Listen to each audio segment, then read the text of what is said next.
Salve, torcedor vascaíno! Bom dia! É um prazer estar com você por aqui, nesse Acorda Vascaíno. Esse espaço que a gente tem aqui no Ave Mais para falar de Vasco. Principalmente em dia de clássico contra eles. É diferente, não tem jeito. A semana inteira, o ar que todo vascaíno respira é basicamente sobre esse jogo. Mesmo o Vasco, durante essa semana inteira aí, tendo dividido as suas atenções dos torcedores em relação à chegada das novas contratações, a questão aí que sempre assombra o Vasco, que é a questão política daquilo que pode acontecer com o Vasco daqui a um tempo, enfim. Mas hoje é dia de bola rolando e hoje eu vou vir aqui falar de bola rolando. E antes de eu começar a falar aqui sobre quem pode ser o craque do jogo, aliás, está na capa do Acorda de hoje, quem eu penso que pode ser fundamental nesse jogo. Eu já vou pedir para você aqui algo que não custa absolutamente nada. Deixa o seu like, compartilhe esse vídeo aí nas suas redes sociais, que é sempre bom, fortalece o nosso trabalho aqui no Ave Mais. Inclusive, dá uma olhada se você é inscrito. Se você ainda não for inscrito, por favor, faça a sua inscrição, que nós temos um objetivo para chegar com esse canal até final do ano. Então, torcedor, o técnico Fábio Carille, durante a semana, ganhou algumas opções para escalar a equipe do Vasco no confronto de hoje. Daquilo que foi a equipe que acabou vencendo o Botafogo, ainda temos a dúvida do Tietê. Será que o Tietê pode ir para o jogo? Será que o Tietê não pode ir para o jogo? E eu vou começar aí escalando essa equipe do Vasco de trás para frente. Eu acho que até o Hugo Moura, ninguém tem dúvida de absolutamente nada. Léo Jardim, Paulo Henrique, João Vitor, Lucas Freitas e Piton. Hugo Moura. Aí começa o problema do Vasco. Lembrando que se o Carille fizer a opção por 3 zagueiros, eu não vou condenar. Ah, e se der errado? Se der errado, o Carille estava no direito dele de tentar algo diferente. Da maneira com que o Vasco se apresentou nos últimos jogos contra eles, o Vasco foi, em até certo ponto, uma presa muito fácil. Então, se tiver alguma maneira de neutralizar, e o Carille sempre foi reconhecidamente um treinador que sabe montar bons sistemas defensivos. Então, se o Carille visualizou algo que 3 zagueiros pode ser ok, liberando aí os laterais do Vasco, eu estou fechado com o Carille. Acredito que não. Acredito que a dupla de zaga deve ser mesmo o João Vitor e o Lucas Freitas. E daí, com a possível ausência do Tietê, começam os problemas do Carille.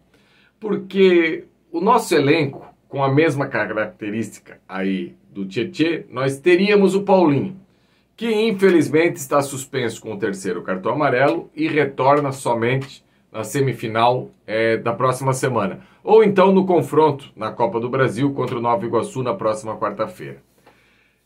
Ele tem a possibilidade de colocar o Jair, mas muda um pouco, porque o dinamismo do Jair é diferente do dinamismo do Tietê e do Paulinho. O Jair é um jogador mais de controle, de posse, de inversões. Paulinho e Tietê são mais jogadores de arrastar, de fazer essa movimentação de corpo e bola. O Jair é mais uma movimentação de bola. E tem uma outra possibilidade, que é a escalação do Matheus Carvalho. Todo mundo aqui que acompanha meu trabalho, tanto na Atenção Vascaínos quanto no Ave Mais, sabe o que eu imagino do Matheus Carvalho. Eu gosto, eu acho bom jogador. Só que, na partida contra o Botafogo, o Carille armou um 4-1-4-1. E se ele voltar a armar isso contra a equipe do Flamengo, o Matheus Carvalho vai ter que jogar pelo lado direito, que não me agrada. Aliás, ele perde a titularidade na equipe do Vasco quando ele começa a jogar pelo lado direito.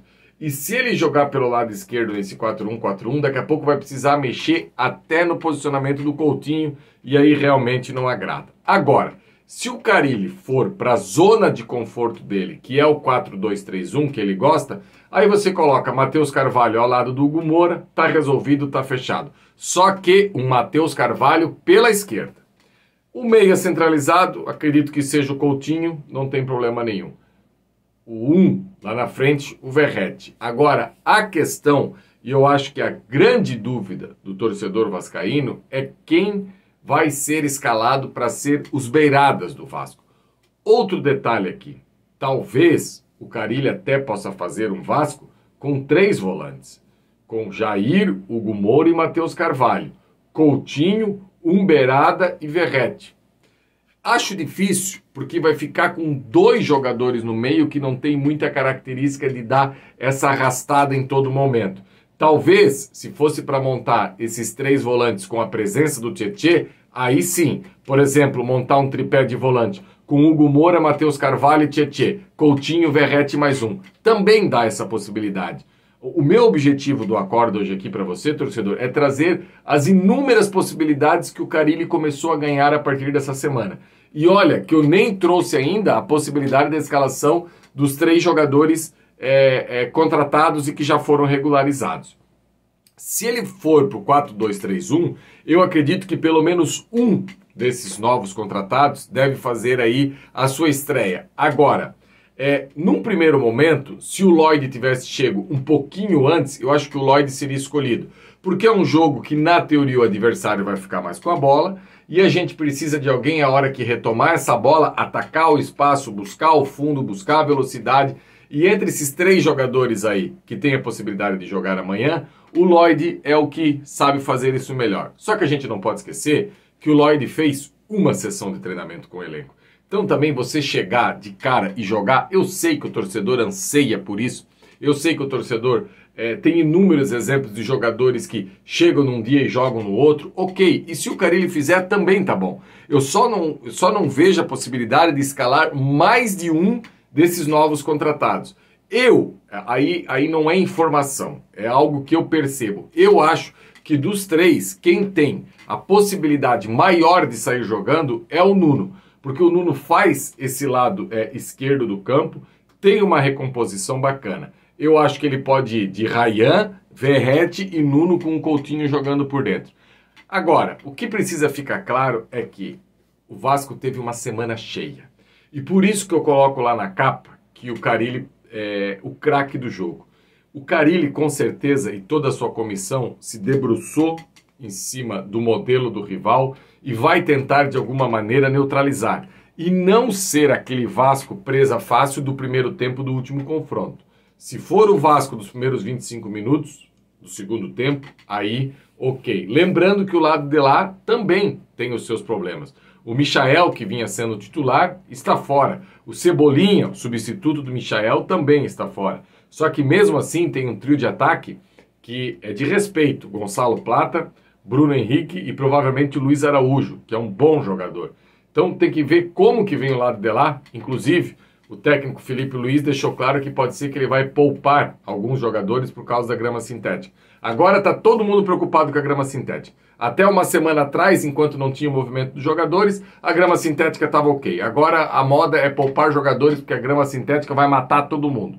Deixando claro que o movimento dos jogadores sobre a grama sintética não é sobre contusões. Mas daí quando em relação ao meu pirão, a minha farinha primeiro. Aí vai poupar por causa de contusões, jogadores que estão propensos. Mas aí é um problema do lado de lá e o Vasco não tem nada a ver com isso. Já que eles têm 3, 4 elencos, com certeza o que vier de lá vai ser uma equipe forte. Então o que eu espero, torcedor, dentro de todas essas possibilidades que eu passei aqui, é que o Carille possa fazer um bom jogo, tem um bom plano tático, porque lá no meu Acorda da última segunda-feira, só para relembrar aqui, eu falei sobre aquele 4-4, que muita gente acha que o Vasco venceu porque o Luxemburgo chegou no vestiário e falou que tinha apontado para o Shell. Apontado para o Shell não ajuda basicamente a quase nada, porque a gente tem que partir do princípio que raça, vontade e disposição tem que ter sempre. O que ganha jogo é estratégia, é plano tático, é plano técnico. E o Luxemburgo teve para aquele jogo de sobra. Inclusive eu trouxe para vocês aqui explicando basicamente o que ele e o Maurício Copertino pensaram para aquele jogo. Beleza, torcedor? Encontro vocês hoje 15:05 no melhor pré-jogo, 15:17, pode ser assim também, no melhor pré-jogo lá no Atenção Vascaínos, a partir já das 16h15. Flávio Dias já vai estar lá com a galera toda, pessoal no Engenhão, Diego Monteiro, Sérgio Quinte, enfim, fazendo essa ampla cobertura, e eu chego 1 hora a partir da escalação, junto com o Emerson Rocha e Cerdeira, para a gente falar muito desse clássico, que o Vasco possa dar orgulho ao torcedor, algo que nesse clássico faz um bom tempo que o Vasco não consegue. Abraço, galera!